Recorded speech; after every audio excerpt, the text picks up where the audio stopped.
Hello दोस्तों, स्वागत है आप सभी लोगों का फिर से आपके अपने चैनल राइजिंग स्टार क्लासेस पर। तो दोस्तों, आज की इस वीडियो में मैं आप लोगों को सिखाने वाला हूं कि एक समान वैद्युत क्षेत्र में रखे वैद्युत द्विध्रुव पर कार्यरत बल युग्म का आघूर्ण कैसे निकाला जाता है।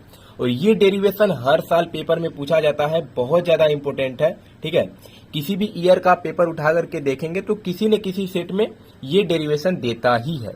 तो आज मैं बहुत ही सरल तरीके से आपको बताऊंगा। अगर वीडियो को पूरा देखते हैं तो आपको अच्छे से समझ में आ जाएगा। और इसका जो पीडीएफ है ये भी आपको प्रोवाइड किया जाएगा। कहां पर किया जाएगा ये मैं लास्ट में आपको बता दूंगा।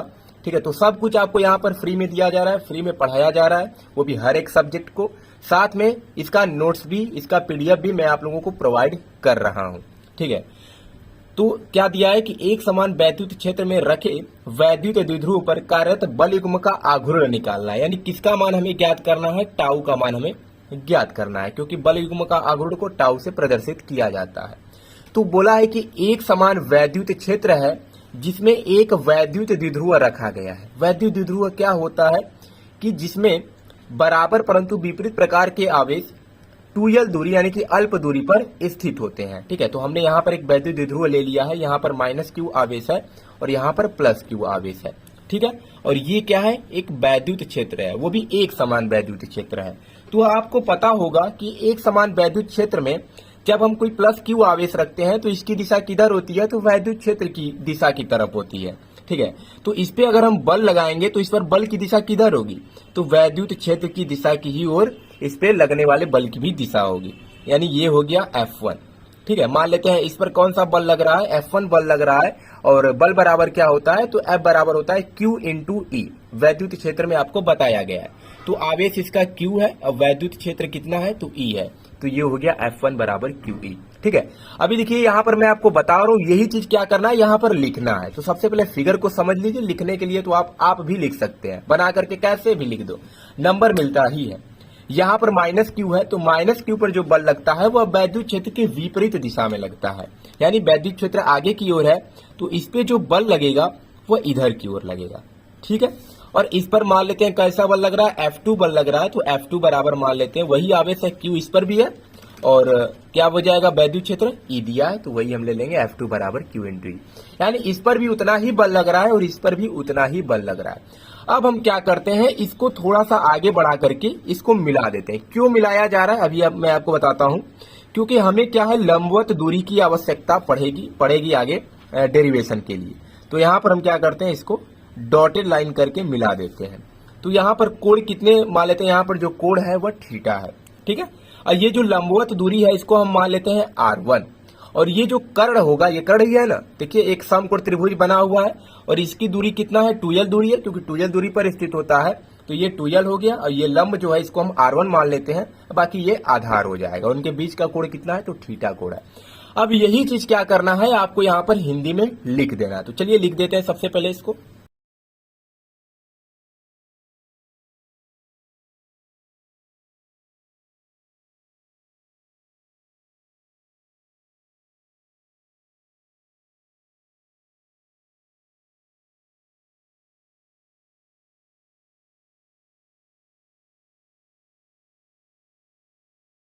तो वही चीज हमने क्या किया, यहाँ पर हिंदी में लिख दिया है जो फिगर में बनाया गया था। क्या है कि माना एक वैद्युत द्विध्रुव AB है। ठीक है, इसको मान लेते हैं, यहाँ पर A दे देते हैं नाम इसका और इसको B दे देते हैं। तो ये जो है इसको C कर देते हैं।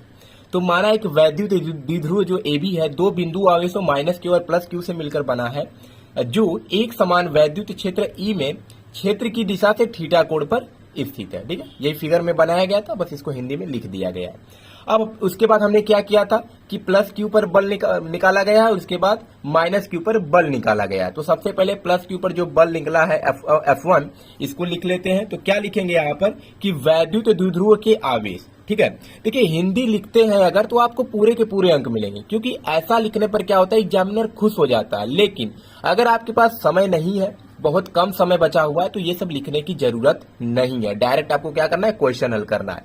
लेकिन अगर आपके पास समय है, आप चाहते हैं कि मुझे पूरा का पूरा अंक मिले, कभी क्या होता है कि पूरा हल करने के बावजूद भी 1 से 2 नंबर काट लिया जाता है। क्यों?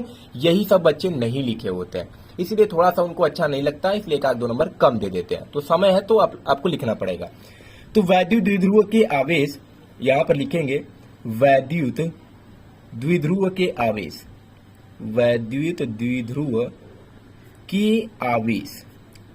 के आवेश किस पर सबसे पहला बल निकाला गया, तो प्लस क्यू पर। तो लिखेंगे वैद्युत द्विध्रुव के आवेश प्लस क्यू पर कार्यरत, प्लस क्यू पर कार्यरत वैद्युत बल। ठीक है, तो F1 बराबर क्या हो जाएगा, तो यहां से F1 जो निकलेगा, ऊपर फिगर में भी बताया गया है, F1 बराबर हो जाएगा Q इंटू ई। तो F1 बराबर लिख देते हैं, यहां पर हो जाएगा Q इंटू ई। इसको मान लेते हैं हम का समीकरण नंबर 1।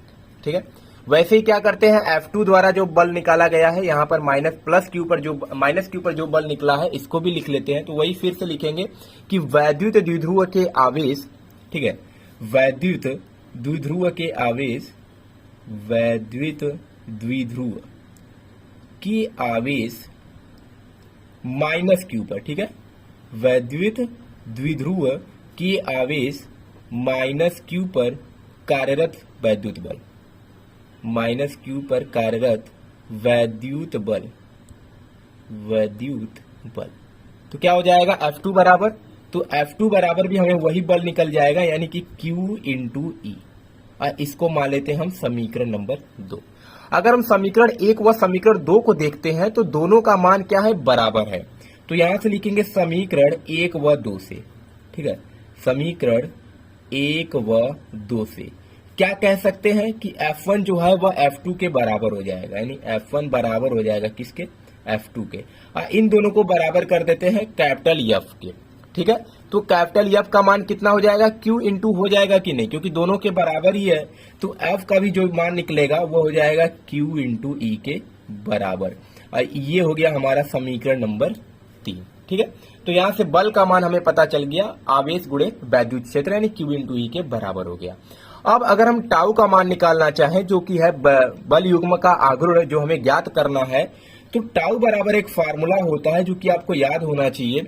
टाउ बराबर क्या होता है, तो जो फिगर है उस दोनों बलों में से किसी एक बल का परिमाण होता है, यानी उसका मान होता है, या तो F1 का ले लो या तो F2 का ले लो। अब गुणे क्या होता है, दोनों बलों के बीच की जो लंबवत दूरी होता है उसके गुणनफल के बराबर होता है टाउ। ठीक है, तो हम ले लेते हैं यहाँ पर F, क्योंकि F1 बराबर F2 बराबर F है, तो दोनों बल में से कोई एक बल ले लेना है, तो हम कैपिटल F ले लेते हैं। गुणे दोनों बलों के बीच की लंबवत दूरी कितना है, तो देखिए एक पहला बल यहाँ पर, दूसरा बल यहाँ पर, लंबवत दूरी का काम हो गया ना, तो क्या है R1 है, तो हम ले लेते हैं R1। तो F इंटू क्या हो जाएगा, R1 हो जाएगा यहाँ पर दोनों बलों के बीच की लंबवत दूरी। तो टाउ बराबर क्या हो जाएगा, F का मान कितना दिया है, Q इंटू ई है। अब देखिए R1 का मान कितना मिलेगा, तो ये आपको क्या करना पड़ेगा, सबसे पहले निकालना पड़ेगा। तो यहां से हम क्या करते हैं, बगल में R1 का मान भी निकाल लेते हैं। तो अगर R1 का मान निकालना चाहें तो फिगर में देखेंगे तो यहाँ पर जो एक बना है, एक त्रिभुज बना हुआ है जो कि समकोण त्रिभुज है।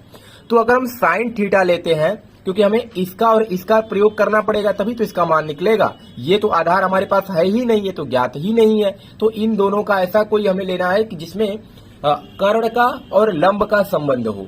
तो अगर साइन थीटा लेते हैं तो साइन थीटा बराबर होता है लंब बटा के कर्ण। तो साइन थीटा बराबर हो जाएगा, लंब क्या है R1 और बटे कर्ण क्या हो जाएगा 2l हो जाएगा।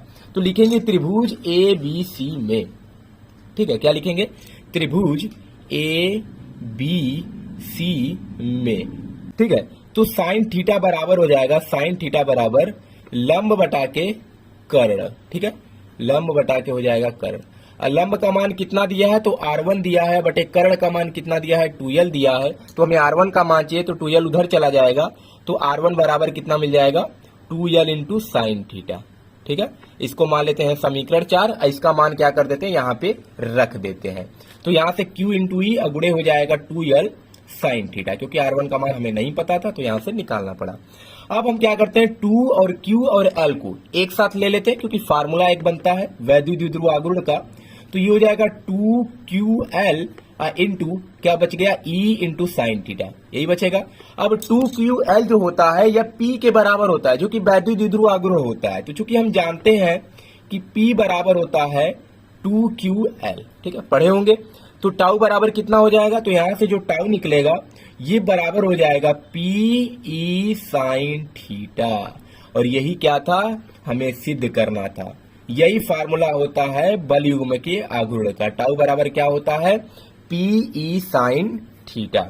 तो ये फार्मूला आपको याद होना चाहिए, पूछा जाता है पेपर में। डायरेक्ट फार्मूला भी एमसीक्यू टाइप क्वेश्चन में पूछ लिया जाता है कि टाउ बराबर यानी कि बल युग्म का आघूर्ण क्या होता है, तो होता है पी ई साइन थीटा। अब ज्यादातर एमसीक्यू टाइप में इसका सदिश रूप पूछा जाता है, तो इसका सदिश रूप क्या हो जाएगा ये भी याद कर लीजिएगा, ठीक है। इसका सदिश रूप, तो अगर हम इसका सदिश रूप निकालना चाहें तो ये हो जाएगा वेक्टर टाउ बराबर, ठीक है। सदिश का मतलब क्या होता है, दिशा। दिशा कैसे पता चलेगा, इसके ऊपर तीर का निशान दिखाना पड़ता है। तो जैसे ही तीर का निशान दिखाएंगे और किसी भी दो राशियों के बीच अगर साइन थीटा मतलब कोण में साइन थीटा रहता है तो उनके बीच क्या आता है, क्रॉस आता है। और अगर कॉस थीटा रहता है तो उनके बीच में क्या आता है, डॉट का चिन्ह आता है, ठीक है। तो इनके बीच क्या है, साइन थीटा है, तो ये क्या हो जाएगा, पी क्रॉस, ठीक है, वेक्टर पी और क्रॉस हो जाएगा वेक्टर ई। ये क्या होता है, इसका सदिश रूप होता है। तो इतना ही आपको करना है, 5 से 6 नंबर का क्वेश्चन पूछा जाता है, तो कुछ नहीं है, 2 से 3 मिनट का काम है अगर आपको अच्छे से आता है करने। तो इसका जो पीडीएफ है ये आपको टेलीग्राम चैनल पे मिल जाएगा, और जो टेलीग्राम चैनल है उसका लिंक जो है इस वीडियो के डिस्क्रिप्शन बॉक्स में मिल जाएगा। जाकर के उस चैनल को ज्वाइन कर लीजिएगा, क्योंकि वहां पर आपको नोट्स ही प्रोवाइड किए जाते हैं हर सब्जेक्ट के। जो भी यहाँ पर पढ़ाया जाएगा इसका जो नोट्स होगा, पीडीएफ होगा, वो आपको तुरंत वीडियो के बाद टेलीग्राम चैनल पे मिल जाता है, ठीक है। तो टेलीग्राम चैनल का जो लिंक है इस वीडियो के डिस्क्रिप्शन बॉक्स में मिल जाएगा, जाकर के उसको ज्वाइन कर लीजिए, ठीक है। तो चलिए मिलते हैं नेक्स्ट वीडियो में एक नए टॉपिक के साथ, तब तक के लिए धन्यवाद।